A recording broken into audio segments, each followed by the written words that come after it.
और माफ करना मेरे पागल, ये बात कोई बोले क्षमा करना, हमें तो होश नहीं, हम अपनी बुद्धि से बोल भी नहीं रहे, बोलने वाला बोल रहा है मेरे पागल माफ करना। कथाओं से कल्याण नहीं होना है, कथा को जीवन में उतारने से कल्याण होना है। और तुम गलती करते, तुम सोच लेते कि हम कथा में बैठ गए, हम बहुत धर्मात्मा हो गए, आज तक के हमारे सब पाप नष्ट हो गए। महाराज जी ने कहा जो कथा सुनता है उसके पाप नष्ट हो जाते, अब खूब पाप और करें, फिर कथा सुन लेंगे तो फिर मिट जाएंगे ठटरी के बरे। ये भूल है, ये तेरा भ्रम है, और यही भ्रम तुझे भगवान से दूर भी कर देता। पर तू भगवान को कोसता है, भगवान ने अच्छा नहीं किया, उपद्रव कर दिया, हमारा सब बर्बाद कर दिया। तू जिया ही नहीं पागल, तू अब तक जिया भी ऊपर की जिंदगी जिया।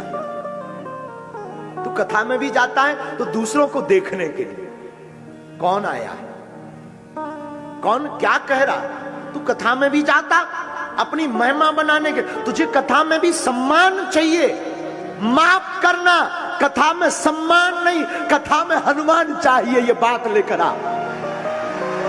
सम्मान मांगता तू कथा। माफ करना, मुझे बहुत बुरा लगता कई बार जब मंचों की वीआईपी व्यवस्था होती तब दिल एकदम खोलता है हमारा। मंचों पर वीआईपीओ के, क्षमा करना गरीब सिर्फ ताली बजाने के काम आता है, मंचों पर फोटो खिंचवाने वाले ज्यादातर लोग फोटो के चक्कर में मंच पर आते हैं। और ये बात कोई गुरु इसलिए नहीं बोल सकता क्योंकि सब गुरुओं, माफ करना, सबको, कई लोगों को लगता कि हमारी व्यासपीठ मिट ना जाए, हमारी व्यासपीठ कोई छुड़ा ना ले, हमें कोई बुलाए ना। हमें इसका भी भय नहीं कि तुम हमें बुलाओ या ना बुलाओ, पर ये पीठ सत्य बोलेगी बोलेगी। कथा में सम्मान के लिए नहीं, हनुमान के लिए आओ, वरना आओ मत। आना बंद करो, तुम टाइम बर्बाद कर रहे हो 3 घंटे का। घर के भी तुम ताने सुन रहे कि बड़े भक्त तो बने, क्या कर लिया तुम्हारे भगवान ने।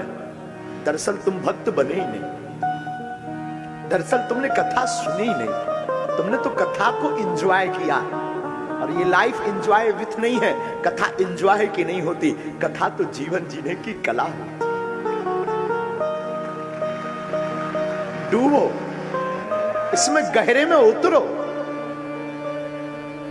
आप कहोगे महाराज गहरे में कैसे उतरना है? एक पात्र को चुनो, ये पात्र हम हैं। जब कथा सुनते सुनते तुम्हारी आंखें बहने लगे ना, कथा सुनते सुनते तुम्हारा दिल फूटने लगे, कथा सुनते सुनते तुम्हारा मन आह्लादित होने लगे, कथा सुनते सुनते तुम्हें अपने इष्ट की याद आने लगे, कथा सुनते सुनते शरीर रोमांचित होने लगे, तब तुम समझना तुम डूबने लगे। और माफ करना मेरे पागल, ये दशा जिस दिन तुम्हारी हो जाएगी तुम नहीं समझ पाओगे। ये दशा जिस दिन हो जाएगी वो बगल वाला समझ पाएगा। जो डूब जाता वो बोल नहीं पाता है, चिल्लाता तो वो है, जो डूबा नहीं वो कहता बचाओ बचाओ बचाओ मैं डूब रहा। वो खाक डूब रहा, झूठ बोल रहा, कंठ तक जल में गया है इसलिए वो चिल्ला रहा बचाओ। जो डूब जाता वो बोल नहीं पाता, वो तो डूब जाता तो समाहित हो जाता।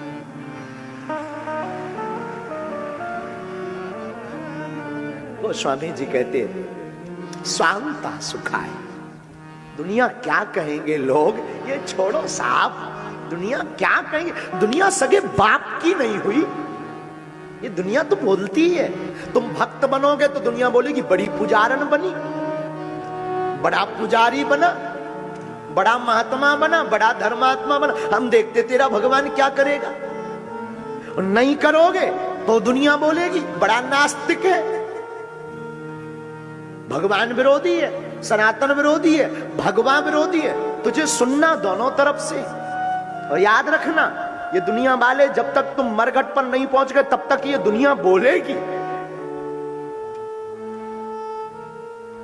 किसी गांव में एक पिता और पुत्र पुराने जमाने में गधा लेकर जा रहे थे, गधा पैदल, गधा साथ में था।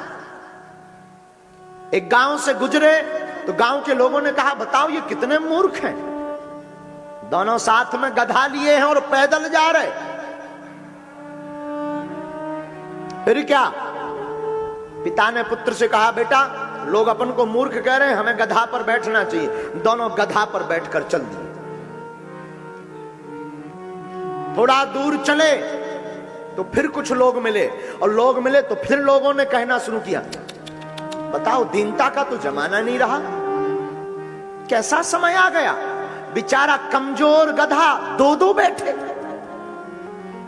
बाप ने कहा, बेटा अब भी बेइज्जती हो रही है, एक काम कर, तू बैठा रहे, मैं पिता हूं, मैं पैदल चलता।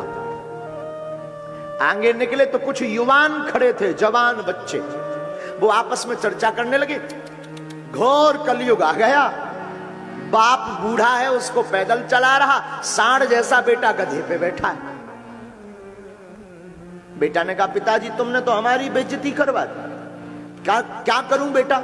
पिताजी एक काम करो, तुम गधे पे बैठो, मैं पैदल चलता हूं। अब बाप को बैठा दिया, छोटा सा बच्चा 16 साल का पैदल चलने लगा। फिर लोग मिले, बूढ़े लोग, तो वो फिर बोले, बताओ तो इस बूढ़ा को बुढ़ापा आ गया, मरने को आ गया, इसको शर्म नहीं है, कोमल सा सुकुमार सा बच्चा को पैदल चला रहा, खुद सांड जैसा गधे पे बैठा है। अब तो दिमाग खराब हो गया दोनों का। पिताजी बोले, बेटा अब क्या करूं? बेटा बोला, तुम पिताजी आप बताओ, अब तो एक ही उपाय बचा है कि गधा को ही ऊपर उठाओ। और देखो तमाशा, ये माने भी नहीं, ये भी तुम्हारे जैसे बदमाश लोग थे, ये नहीं माने। इन्होंने एक रस्सी ली, एक लकड़ी ली, गधा को उल्टा करके बांधा, और गधा को लकड़ी में बांध के एक लकड़ी का सिरा बाप ने कंधे पे रखा और दूसरा सिरा बेटे ने रखा, और गधा को टांगे ले जा रहे। और फिर लोग मिले, लोग हंसते हुए बोले, बताओ आज तक गधा के ऊपर लोग बैठे बहुत देखे थे, पहली बार लोगों के ऊपर गधा को बैठते देखा है। हुआ क्या, एक नदी आई, गधा फड़फड़ाया, तीनों नदी में भड़ाम से धम मुड़े। दोनों तो जैसे तैसे करके बच गए, गधा मर गया। वापस आए तो दोनों बैठकर कहने लगे, जान बची तो लाखों पाए, लौट के बुद्धू। पागलो, ये दुनिया हमेशा बोलेगी, बोलती रहेगी। तुम एक काम करो, उठो, जागो, और आज से प्रण लो, दुनिया का काम बोलना है। तुम जब तक हनुमान के ना हो जाओ तब तक रुकना नहीं। दुनिया क्या कहेगी, भाड़ में जाने दो। तुम्हारा दिल कहता है कि कथा में ठुमका लगाना चाहिए तो झूम झूम नाचो। तुम्हारा दिल कहता है बागेश्वर धाम के लिए पागल होना चाहिए तो हो जाओ। तुम्हारा दिल कहता है राम का झंडा गाड़ना है तो सोचना नहीं कि लोग क्या कहेंगे, गाड़ दो।